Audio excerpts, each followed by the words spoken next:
Some places are beautiful. Some places are unforgettable.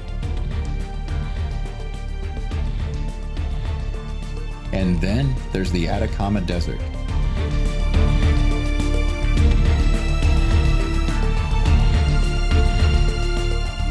A place so dry that scientists actually test Mars rovers here because it's one of the closest landscapes on Earth to another planet.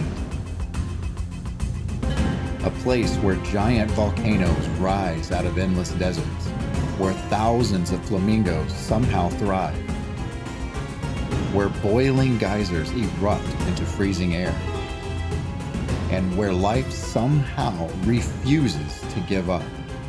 We thought we knew what to expect. We were completely wrong.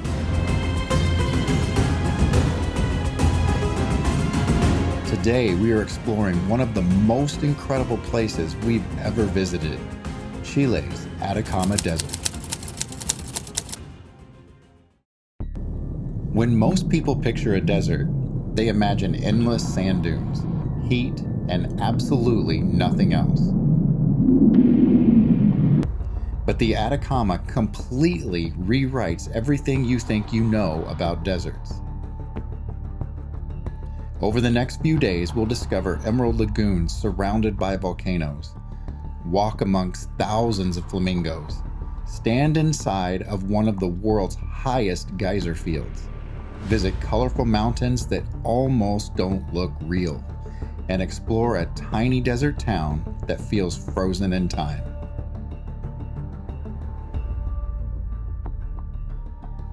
The Atacama Desert is considered the driest non-polar desert on Earth. Some weather stations here have gone decades without recording a single drop of rain. Certain areas are believed to have gone hundreds of years between measurable rainfall. NASA regularly uses the Atacama to test equipment destined for Mars because the landscape and soil are remarkably similar to what scientists expect to find on the red planet. Despite these impossible conditions, more than 500 species of plants and animals somehow survive here. And once the sun goes down, the desert transforms into one of the darkest skies anywhere on Earth. Some of the world's largest observatories were built here because the stars are simply unbelievable. It's hard to believe all of this exists in one place. We booked 2 tours with Duna Atacama while staying in San Pedro. We booked these specific tours because they are located far outside of town. And especially for El Tatio, the roads can be rough enough that we didn't want to risk damaging our little rental car. Sometimes it's just worth letting someone else do the driving so that you can simply enjoy the journey. We are up early and it is real cold this morning. But part of our tour, they offered us breakfast. So breakfast on the side of some mountains is pretty spectacular, and I'll take it even if I'm freezing cold. I think we got a scrambled egg sandwich with some cheese and some salami. Gonna grab some coffee. I think they've got some breakfast cake over there, so we'll get some of that before we head up to a much higher altitude. What are we at right now? We are at 10,700 feet of elevation, and we are only going to be going higher. We haven't even started the tour yet. We just stopped for breakfast. But it is cold.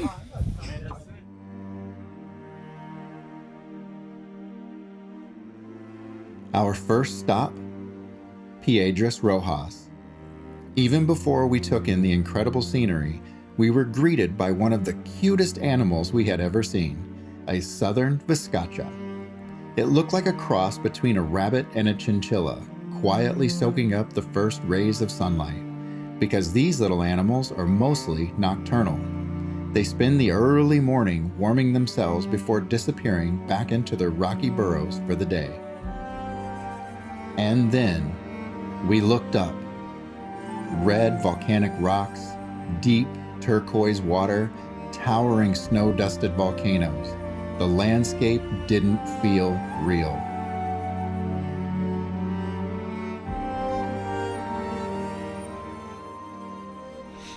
So as I mentioned a little bit earlier, we left really early this morning. We have another trip that we're taking in a couple of days, and of course we're going to take you along with us for that, on that one as well. But this morning we're making 5 different stops. They picked us up at about 6 o'clock this morning, and I think we're going to be done around 5 o'clock this evening. And we got picked up in San Pedro de Atacama. This tour so far has been incredible. This is only our first stop. We stopped, we had an amazing breakfast. The crew that is taking us out here, the guide, Oscar, he's doing an amazing job. He's incredibly knowledgeable about the area. And as a science teacher, I absolutely love that. I'm learning things from him. It's just an incredible experience. We went with a company called Duna Atacama, but there's going to be a link down in the description for Duna Atacama so that you can check everything out yourself, just in case you're curious or you want to come and check out this incredible scenery. This place is spectacular. It's so beautiful. I have never seen anything like this in my life.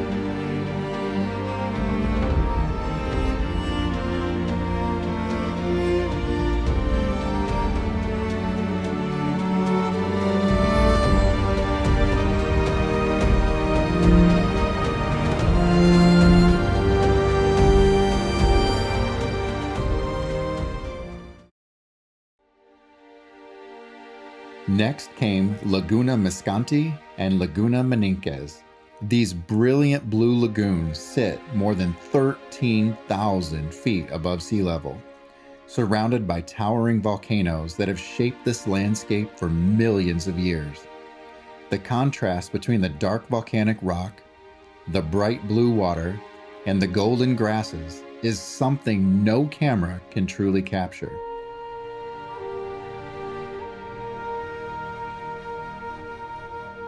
Behind me here, you can see the backside of that giant volcano. It's about 6,000 meters in elevation that you could see the front side of at our first stop. Here, you can see the backside of it, and our guide, Oscar, was telling me that about 10 million years ago it erupted, and this is the side that exploded, and it blew just boulders and rocks all over the place, and they're strewn out for hundreds and hundreds of meters. Along the drive, we made a quick stop at something surprisingly exciting, the Tropic of Capricorn. Yeah, I'm in Chile, and I'm standing at the Tropic of Capricorn. Now, I'll admit, the Tropic of Capricorn is really nothing more than a sign on the side of the road. But who doesn't love saying that they've stood on one of Earth's major latitude lines? You know I can't let Melissa outdo me. I got a one-upper. I'm standing here on something, you might have heard of it. It's called the Inca Trail.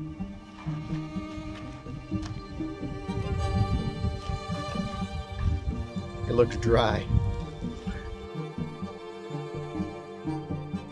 Standing there, looking across the same landscape that ancient civilizations once traveled, made history feel real in a way that a textbook never could.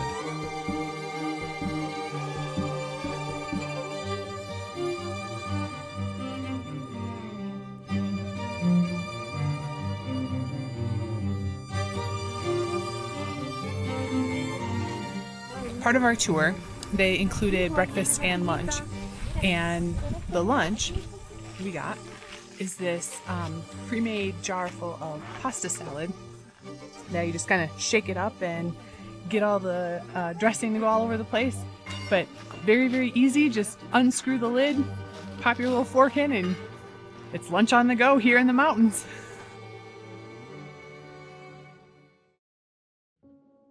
Our final stop of the day, Laguna Chaxa.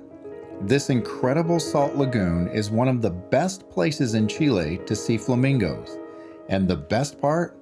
We weren't just lucky enough to see one species. We saw all 3 species of flamingos found in Chile. Watching these beautiful birds move through the shallow water, with massive volcanoes standing silently in the background, felt almost like watching nature create a painting.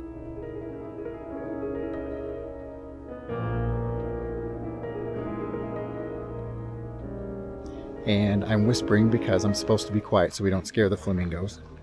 If you have been watching our videos for a while, you know that my mom passed away a few months ago. She lost her battle with cancer. She used to tell this story over and over again to anybody that would listen. And you know how moms are. They tell stories over and over and over.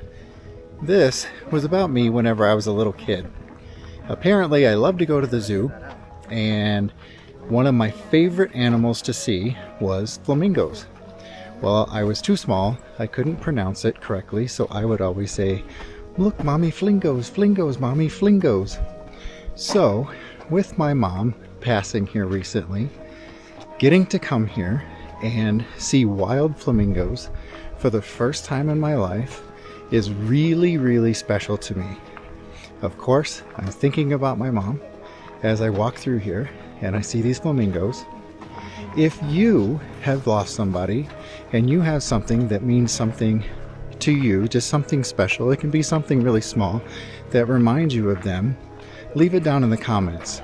I would really love to read those and see what it is that you feel is special that reminds you of your lost loved one. The next adventure started much earlier. Very, very early.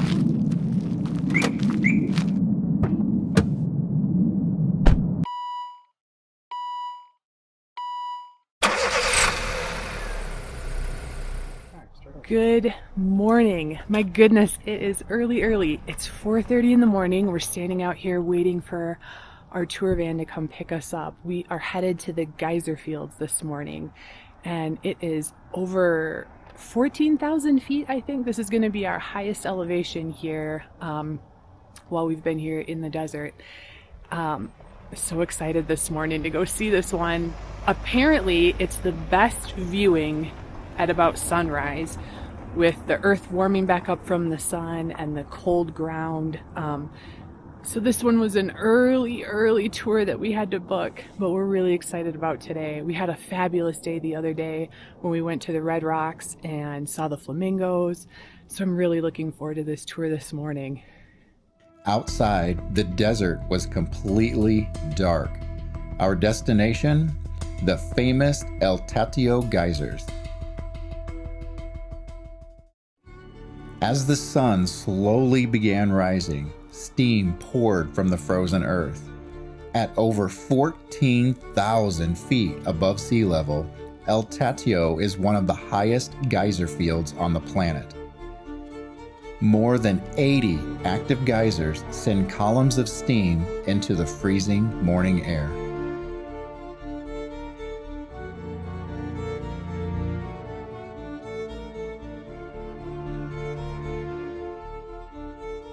Welcome to the northern border of Chile, right on the border of Bolivia, to the geysers El Tatio. We are officially at an altitude of high as shit, which means we're at about 14,200 feet.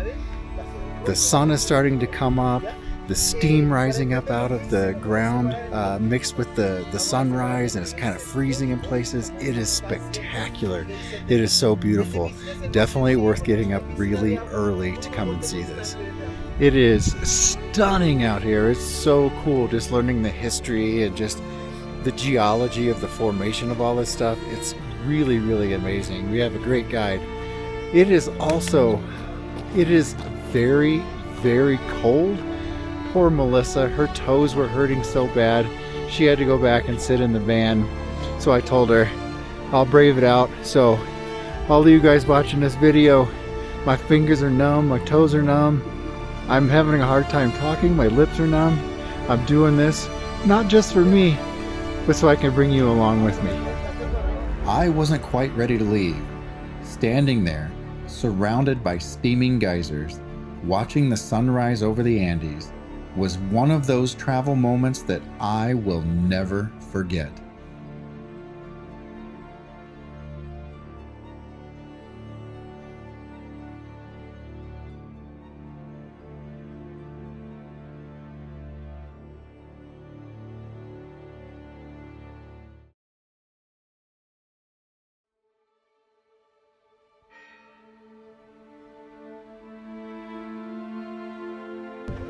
apparently we're looking at an active volcano. On our way back to San Pedro after the geysers and a delicious breakfast, we stopped at the tiny village of Machuka. Sitting at roughly 13,000 feet above sea level, this small village is surrounded by one of the harshest environments on planet Earth. Yet people have lived here for generations. There's a fascinating story behind the town's name. A priest named Machuka was teaching local people how to read and write. When letters would arrive to loved ones in nearby San Pedro, people would say that they received letters from Machuka. Although Machuka was the priest's name, the name actually stuck, and the village became known as Machuka.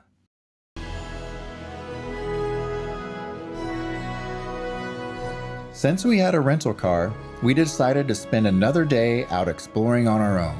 Our destination, Valle del Arcoíris, or Rainbow Valley.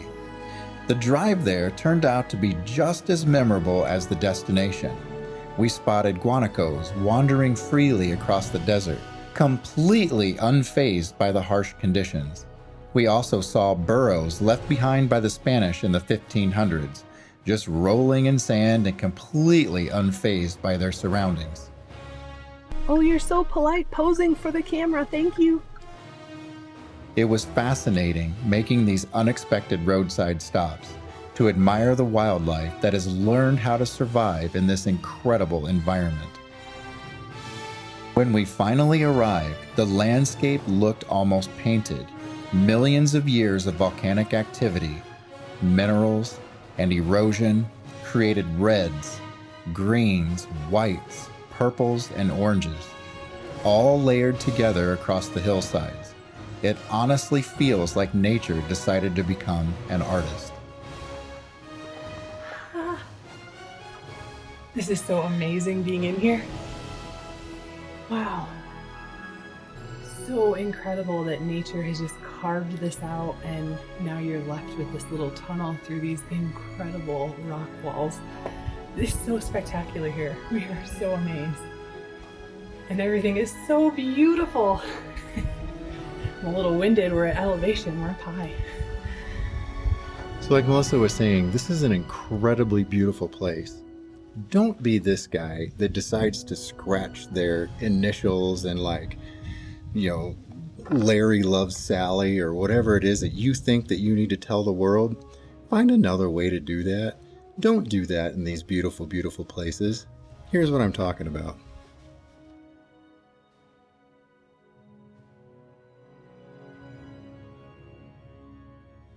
Be better.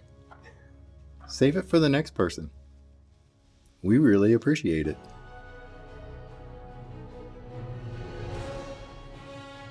So I want to climb up in here to get a picture, but I'm a little old for this situation. I don't have the young rubber body that I used to have.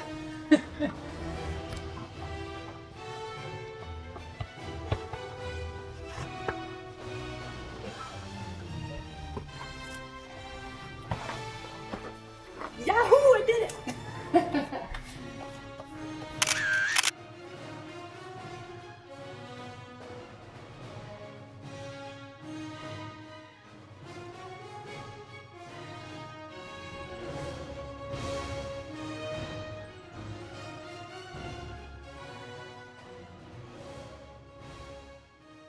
Jason's got me hiking again.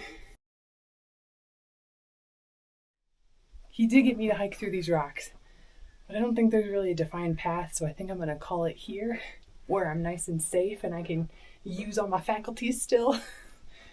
But it's pretty incredible. I think you can still go further up if you feel adventurous and you can hike up in there. I feel pretty adventurous. I'll take you. You can see that's the trail now. I am sucking wind. We're at a little over 11,000 feet in elevation. And I'm not used to that, so my body's like, oxygen, give me oxygen, I want more. I'm gonna keep going, see if I can get up to see what there is to see up there. And here we are. I made it to the top.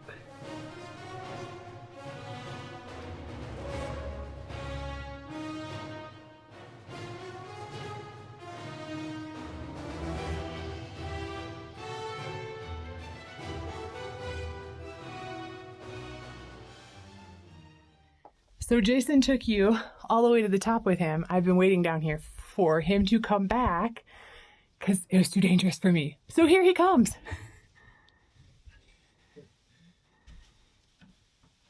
I've been waiting for you. It was really difficult, but it was really, really beautiful.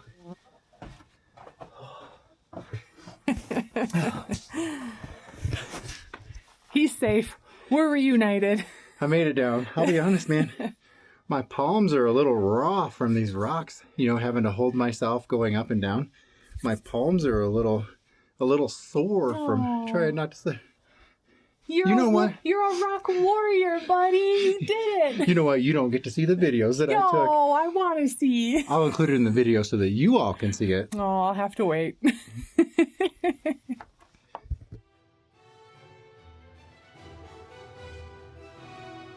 So I think Jason said we're just shy of 11,000 feet up here at this elevation.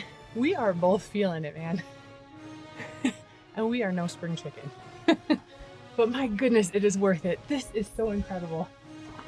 So fabulous.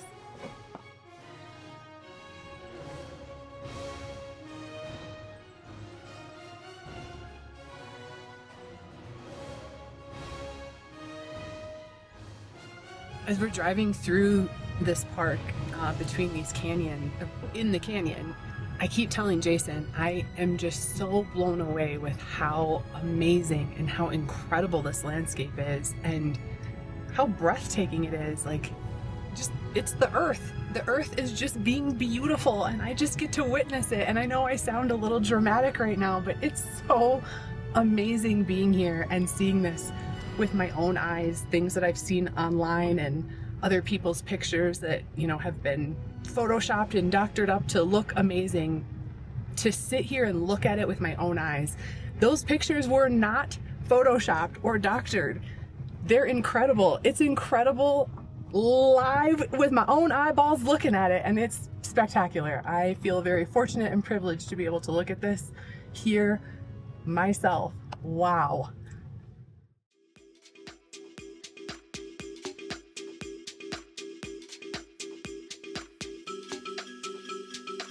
Of course, every adventure here begins and ends in San Pedro de Atacama, and this town completely stole our hearts.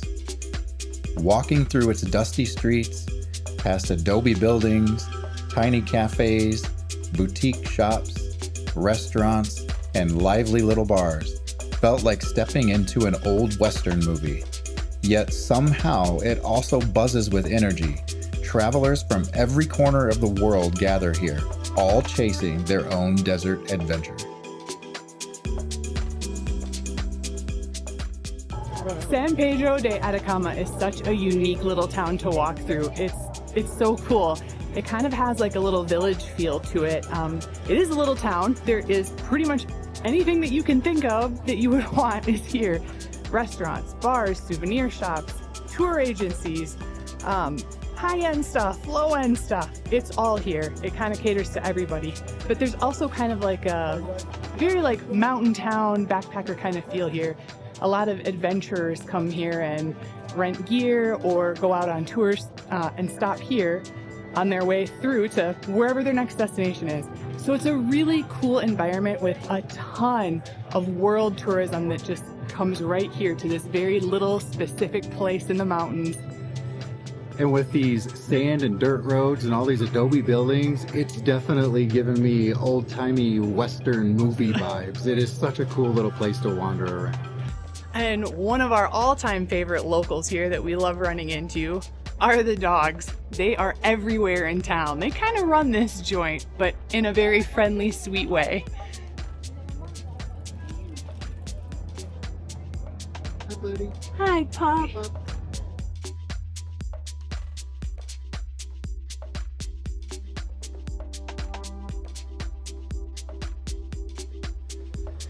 I just wanted to take a quick second and send a little message to a longtime viewer, my sweet little nephew, Henry. I wanted to tell you, hi, buddy, and I love you.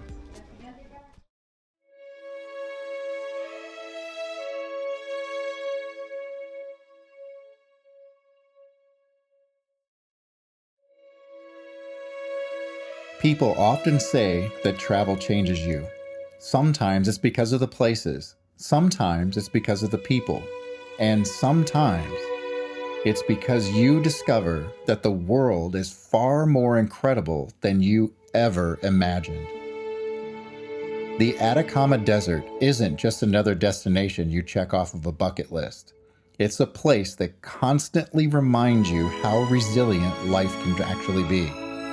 Where flamingos thrive in salt lakes, tiny animals survive impossible conditions, ancient villages still stand beneath towering volcanoes, and every sunrise feels like witnessing the beginning of the world all over again. We have visited a lot of beautiful places, but the Atacama gave us something different. Wonder. The kind that stays with you long after you've gone home. If you have ever dreamed of visiting this extraordinary corner of Chile, we hope that this video inspires you to make it happen. And if you've already been here, what was your favorite moment? Let us know down in the comments. We have had the most fabulous time here in the Atacama Desert. My goodness, it is breathtaking. The landscape is... words cannot describe, I cannot articulate to you how fabulous it is here. It's otherworldly. It doesn't even feel like we're on planet Earth anymore. It is so unique and it's just such a spectacular terrain. It feels like we're on another planet. I want to say thank you to the Chilean people for opening up these areas and letting the tourists come in and witness this incredible terrain. Thank you so much. Thank you so much for joining us here on our adventures in the amazing Atacama Desert. Please hit that like button. It really helps our little channel out. Hit the notification button because you don't want to miss what's coming up next. We are heading over to the Chilean coast. So we will see you there, and Jason and Melissa are... on to the next one.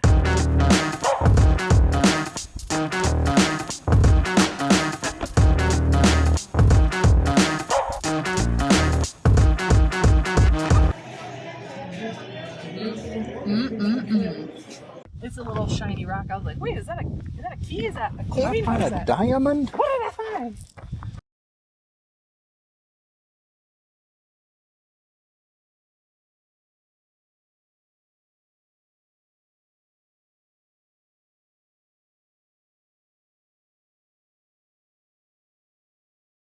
Yeah, go ahead. We had to stop for a little traffic jam, so I thought I'd show you what I'm looking at right now.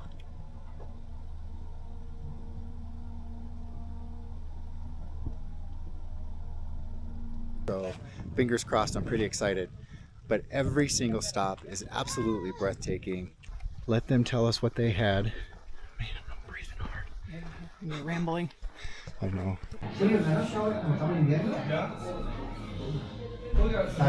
Hi, buddy. You want to be famous? Oh, he's like, no. He's like, get away from me. The joys of being a YouTuber. How many takes is it gonna make? Or how many times do we have to... How many times is it gonna take before we get the right one? The joys of being a YouTuber. Spectacular.